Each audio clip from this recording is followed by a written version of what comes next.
আশা করি ভালো আছেন।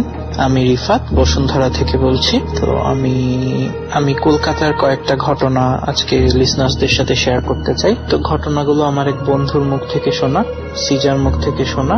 আর ঘটনাগুলো বেশিরভাগই সিজার মায়ের ঘটনা, আর দু একটা ঘটনা ওর সাথে ঘটেছে। তো আমি সরাসরি ঘটনায় চলে যাচ্ছি। প্রথম যে ঘটনাটা সেটা হচ্ছে আজ থেকে প্রায় 24-25 বছর আগের ঘটনা। সিজার মা তখন প্রেগনেন্ট, তো সিজার জন্মের আগে আর কি। তো আন্টি তখন প্রেগনেন্ট ছিলেন। উনি কলকাতা মেডিকেল কলেজে ভর্তি ছিলেন ডেলিভারির জন্য। তো কলকাতা মেডিকেল কলেজ অনেক দিনের পুরনো একটা হসপিটাল, অনেক পুরনো। ওই ব্রিটিশ আমল থেকে যখন ফার্স্ট কলকাতা শহর স্টার্ট হয়েছে তখনের একটা হসপিটাল, অনেক এনশিয়েন্ট এবং অনেক পুরনো একটা কমপ্লেক্স। তো ওখানে আন্টি যে কেবিনটাতে ছিলেন ওখান থেকে টয়লেটটা বেশ দূরে ছিল। তো ওখানে যে আয়া মাসিরা আছেন ওনারা আন্টিকে বলে রেখেছিলেন যে যখন টয়লেটে যাওয়ার দরকার পড়বে উনি যেন রাতের বেলা আয়া মাসিদেরকে ডেকে ওনাদের কাউকে একজনকে নিয়ে তারপর টয়লেটে যায়। কিন্তু একদিন রাতে আন্টি টয়লেট পেল, আর আন্টি কি করলেন, আন্টি আর আয়া মাসিদেরকে ডাকলেন না, আন্টি সরাসরি নিচেই চলে গেলেন একা একা।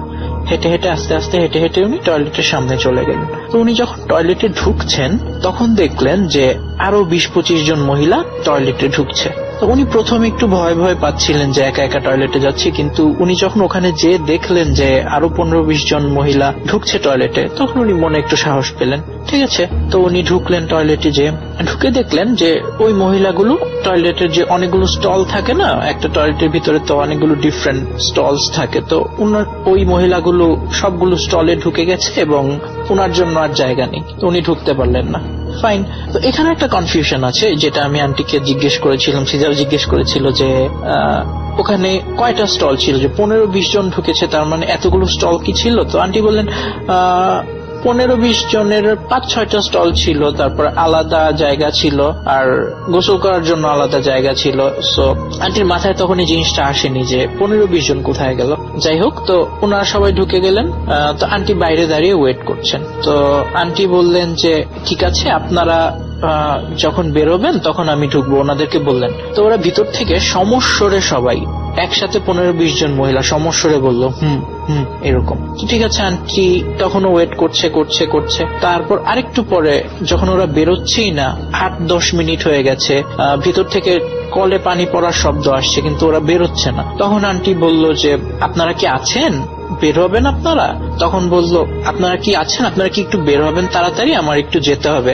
আবার সমস্যারে সবাই বলল হুম এরকম। তো তারপর আন্টি ওয়েট করছেন, বের হচ্ছে না। তারপর একটা সময় কলে পানি পড়ার শব্দ বন্ধ হয়ে গেছে, তাও বের হচ্ছে না। তারপর আন্টি আবার জিজ্ঞেস করলেন যে আপনারা কি আছেন, আর কোনো সারা শব্দ নেই। তারপর আন্টি যে একটু কনফিউজড হয়ে গেলেন যে কোথায় গেল ওরা।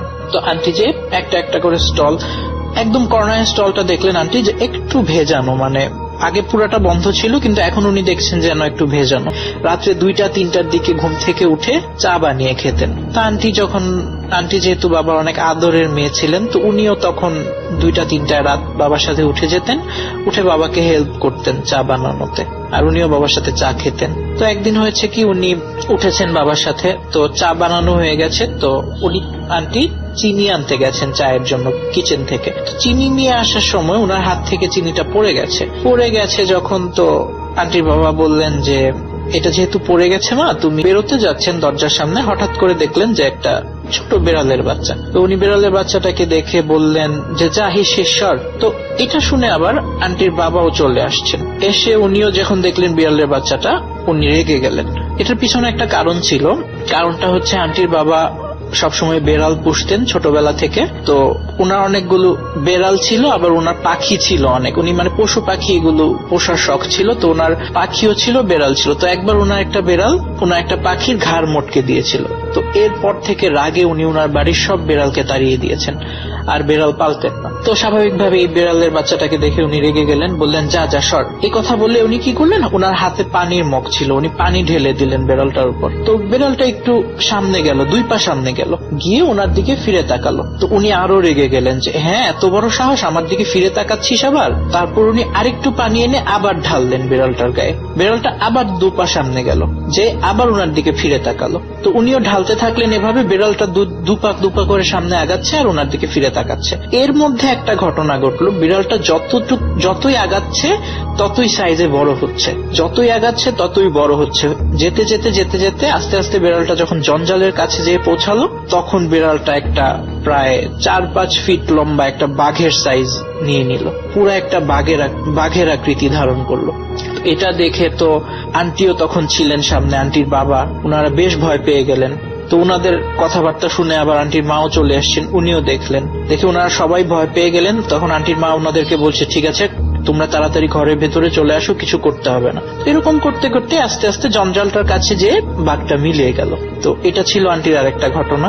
তো এটা কি ছিল বা কেন হয়েছিল এটার এক্সপ্লেনেশন আসলে নেই কারো কাছেই, কিন্তু এই ঘটনাটা আসলে আন্টির নিজের চোখে এক্সপিরিয়েন্স করা। আমি যখন শুনছিলাম, আমি হয়তো আন্টির মুখে নিজে না শুনলে, সিজা যখন আমাকে বলছিল আমি আন্টির মুখে শুনছিলাম, আন্টিও পাশ থেকে ওর কোনো ভুল হলে আন্টি কারেক্ট করে দিচ্ছিল। তো এটা যদি আমি নিজের মুখে না শুনতাম আন্টির, আমি কখনো এটা বিশ্বাস করতাম না। কিন্তু একজন নিজে এক্সপিরিয়েন্স করেছে, এরকম বয়স্ক একজন মানুষ, এটা তো আর মিথ্যে হতে পারে না। তো এই জন্য আমাকে বিশ্বাস করতে হয়েছে আর কি। তো এই ছিল কাহিনী। আন্টির আরো অনেকগুলো ঘটনা আছে, ওগুলো কোনো এক সময় পাঠাবো ইনশাল্লাহ। তো এই পর্যন্ত সবাই ভালো থাকবেন, সুস্থ থাকবেন, আল্লাহ হাফেজ।